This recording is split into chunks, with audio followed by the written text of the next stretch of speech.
perception is what we're talking about today, and so much of what we experience is really based on what we perceive, really, isn't it? I mean, the filter of our own thoughts limits what can come into our minds. It is as though we don't see the world as it is. We see more like how we are.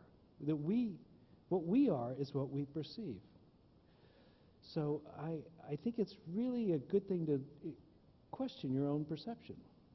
If you think about it, if it's how I am can be a result of almost a random thing. It doesn't mean it's coming close to being the truth. And this is a problem. It is a problem because so much of our understanding of the world around us is limited by what we have been able to receive in through our senses, which is limited by what we are already thinking and feeling, and therefore we're in this feedback loop that doesn't let us really know what the world is about. And in some ways it can be quite torturous if we have a set of filters which see the world as dangerous, frightening, unloving, etc. And so it becomes a great spiritual practice to doubt what you actually see.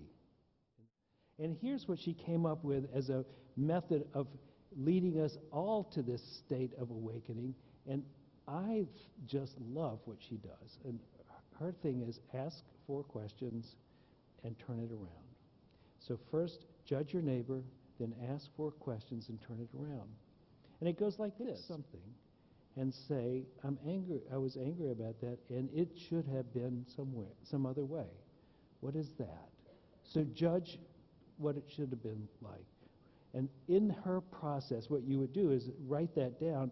You write it down because our tendency is to go, well, that wasn't exactly what I said. But really, this is exactly what you said if you wrote it down, right? So you judge it, write it down, and now you have it.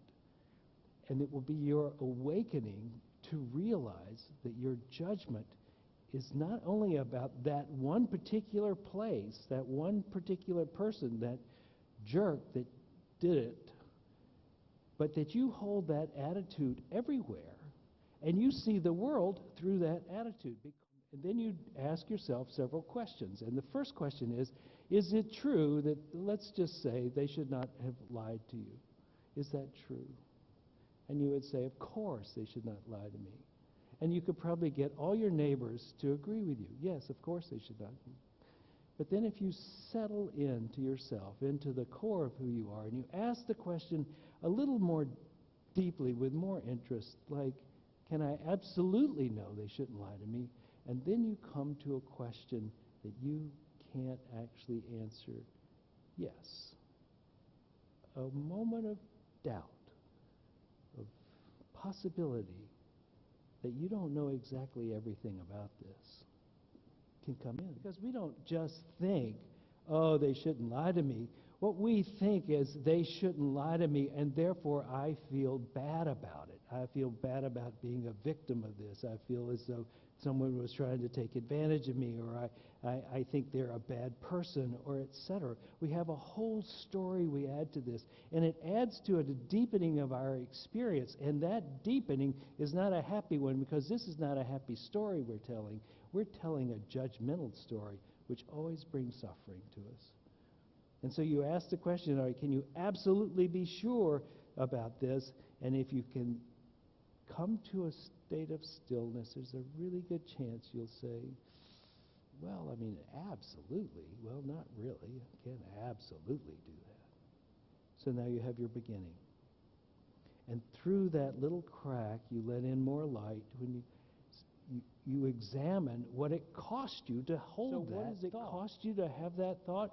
The feeling, the sensation of fear, anger, and upset.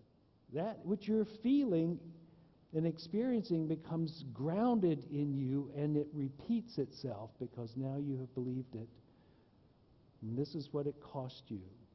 You not only feel crappy in this situation, you expect in some way to feel that again and to see it out there in the world.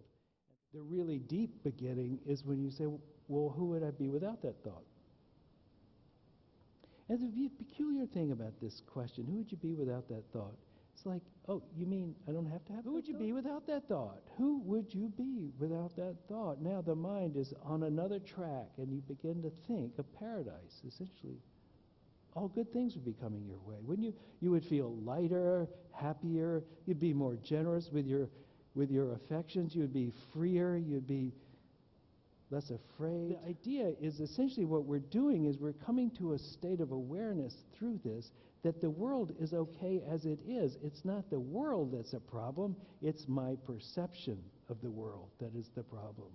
And perhaps a real awakening would be not that I fix everything in the world, but that I begin to see the world more clearly without so much judgment. And to liberate yourself from that is to question your perception, to question your judgment, to question your righteousness. Radical. That's radical.